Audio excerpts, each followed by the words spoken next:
ಸಂಗೊಳ್ಳಿ ರಾಯಣ್ಣ ಜಾತ್ರಾ ಮಹೋತ್ಸವ ವಿಜಯಪುರದಲ್ಲಿ ಮಹತ್ವದ ಘೋಷಣೆ. ಸಂಗೊಳ್ಳಿ ರಾಯಣ್ಣ ಜಾತ್ರಾ ಮಹೋತ್ಸವ ಪತ್ರಿಕಾಗೋಷ್ಠಿಯಲ್ಲಿ ಮಹತ್ವದ ಮಾಹಿತಿ. ರಾಯಣ್ಣ ಜಾತ್ರೆಗೆ ಭರ್ಜರಿ ಸಿದ್ಧತೆ.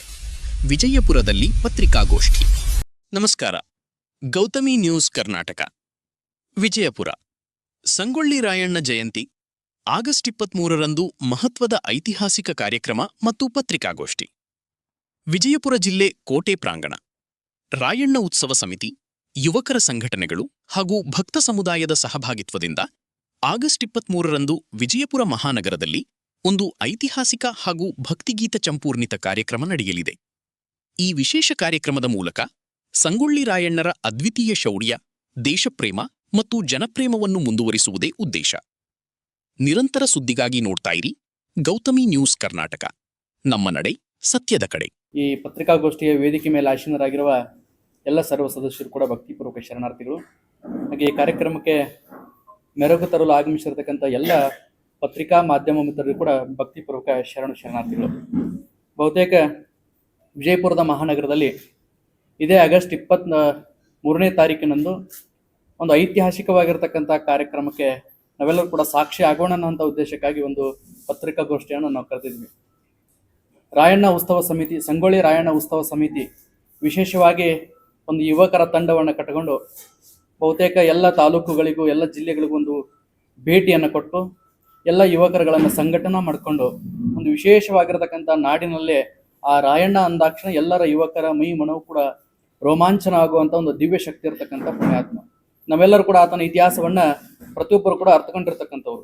ಇವತ್ತಿನ ಯುವ ಪೀಳಿಗೆಗೆ ಅಂಥ ಪುಣ್ಯಾತ್ಮನ ಇತಿಹಾಸ, ಅಂಥ ಪುಣ್ಯಾತ್ಮನ ಯಶೋಗಾಥೆಯನ್ನ ಹೇಳುವಂಥದ್ದು ಬಹಳ ಅವಶ್ಯಕತೆ ಇರೋ ಕಾರಣಕ್ಕಾಗಿ ಆತನಲ್ಲಿರ್ತಕ್ಕಂಥ ದೇಶಪ್ರೇಮ, ಆತನಲ್ಲಿರ್ತಕ್ಕಂಥ ಒಂದು ಶೌರ್ಯ, ಆತನಲ್ಲಿರ್ತಕ್ಕಂಥ ಎಲ್ಲರನ್ನೂ ಪ್ರೀತಿಸುವಂಥ ಮನೋಭಾವ ಎಲ್ಲ ಯುವಕರ ಮೇಲೆ ಕೂಡ ಬರಲಿ ಅನ್ನುವಂಥ ಉದ್ದೇಶಕ್ಕಾಗಿ ಒಂದು ವಿಶೇಷ ಕಾರ್ಯಕ್ರಮಕ್ಕೆ ನಾವೆಲ್ಲರೂ ಕೂಡ ಮುನ್ನೋಟ ಆಗ್ಲಿಕ್ಕತ್ತಿದ್ದೀವಿ.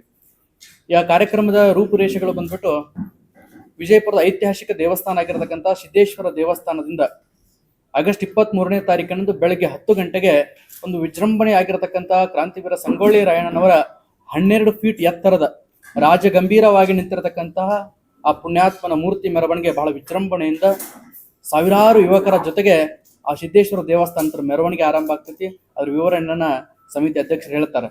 ಆದ್ರೆ ರಾಯಣ್ಣನ ಜಾತ್ರೆ ಮಾಡ್ಬೇಕಾಗಿತ್ತಂದ್ರೆ ಒಂದು ಸಂಕಲ್ಪ ಐತೆ ನಮ್ಮೆಲ್ಲರದು ಕೂಡ. ಹೆಂಗ ಸಂಕಲ್ಪ ಅಂತ ಕೇಳಿದ್ರೆ, ಕಳೆದ ಬಾರಿ ಈ ತಂಡವನ್ನ ಕಟ್ಕೊಂಡು ಆ ನಂದಗಡದ ಪುಣ್ಯ ಭೂಮಿಗೆ ಹೋಗಿ ಅಲ್ಲಿ ಒಂದು ಮಹಾರುದ್ರಾಭಿಷೇಕ ಮಾಡಿ ಒಂದು ಸಂಕಲ್ಪವನ್ನು ಮಾಡಿ ಬರ್ತೀವಿ. ಎಂಥ ಸಂಕಲ್ಪ ಅಂತಂದ್ರೆ ಎಲ್ಲ ಯುವಕರುಗಳು ಕೂಡ ಸದೃಢವಾಗಬೇಕಾಗಿದೆ, ಎಲ್ಲ ಯುವಕರು ಕೂಡ ಸಂಘಟಿತರಾಗಬೇಕಾಗಿದೆ.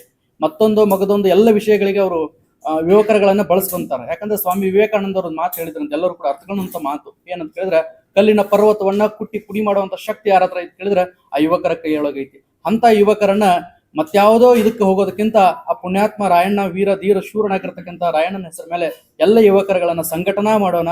ಎಲ್ಲ ಯುವಕರಿಗೂ ಕೂಡ ಒಂದು ಉತ್ತಮವಾಗಿರತಕ್ಕಂಥ ಮಾರ್ಗದರ್ಶನ ದಾರಿಯನ್ನು ತಿಳಿಸಿಕೊಡೋಣ ಅಂತ ಉದ್ದೇಶಕ್ಕಾಗಿ ನಾವು ಕಾರ್ಯಕ್ರಮವನ್ನು ಹಮ್ಮಿಕೊಳ್ಳಲಾಗಿದೆ.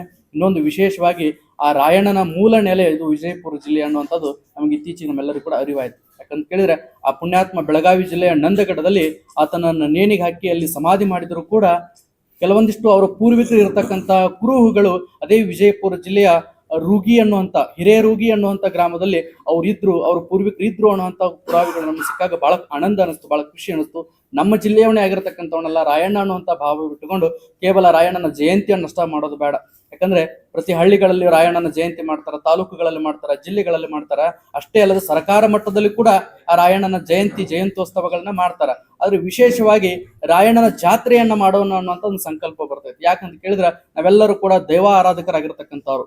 ಈ ಭವ್ಯ ಭಾರತ ದೇಶ ಏನಂತ ಕೇಳಿದ್ರೆ ದೇವರಗಳನ್ನ, ಆ ಪವಾಡ ಪುರುಷರಗಳನ್ನ ನಾವೆಲ್ಲರೂ ಕೂಡ ಆತ್ಮೀಯವಾಗಿ ಭಕ್ತಿ ಭಾವದಿಂದ ಕಾಣುವಂಥವ್ರು. ರಾಯಣ್ಣನ ಕ್ಷೇತ್ರಕ್ಕೆ ಹೋದಾಗ, ರಾಯಣ್ಣನ ಸಮಾಜ ಸ್ಥಳಕ್ಕೆ ಅಲ್ಲಿ ಹೋದಾಗ ಭಕ್ತಿ ಭಾವ ಅನ್ನುವಂಥದ್ದು ನಮ್ಮೆಲ್ಲರಿಗೂ ಕೂಡ ಎದ್ದು ಬರ್ತೈತಿ. ಯಾಕಂತ ಕೇಳಿದ್ರೆ ಅಲ್ಲೊಂದು ಏನೋ ಪಾಸಿಟಿವ್ ಎನರ್ಜಿ ಐತೆ ಅನ್ನುವಂಥ ಭಾವ ಎಲ್ಲ ಯುವಕರೊಳಗೂ ಕೂಡ ಅದ.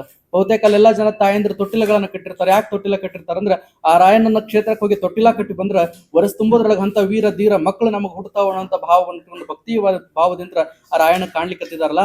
ಹಾಗಾಗಿ ರಾಯಣ್ಣ ಕೇವಲ ಒಬ್ಬ ಸ್ವಾತಂತ್ರ್ಯ ಹೋರಾಟಗಾರ ಅಷ್ಟೇ ಅಲ್ಲ, ಕೇವಲ ಒಬ್ಬ ಮಹಾತ್ಮನಷ್ಟೇ ಅಲ್ಲ, ರಾಯಣ್ಣನೊಬ್ಬ ದೈವ ಭಕ್ತನದನ, ದೈವೀ ಸಂಭೂತನದನ ಅನ್ನುವಂಥ ಭಾವ ಜನರಲ್ಲಿ ಬರಲು ಅನ್ನುವಂಥ ಉದ್ದೇಶಕ್ಕಾಗಿ ಆ ರಾಯಣ್ಣನ ವಿಶೇಷವಾಗಿರತಕ್ಕಂಥ ಜಾತ್ರೆಯನ್ನ ನಾವು ಆಯೋಜನೆ ಮಾಡಿದ್ವಿ. ಅದರ ಮುಂದಿನ ವಿವರಣೆಯನ್ನ ನಮ್ಮ ಮೋಹನ್ ಸರ್ ಮೇಟಿ ಅವರು ಹೇಳ್ತಾರೆ.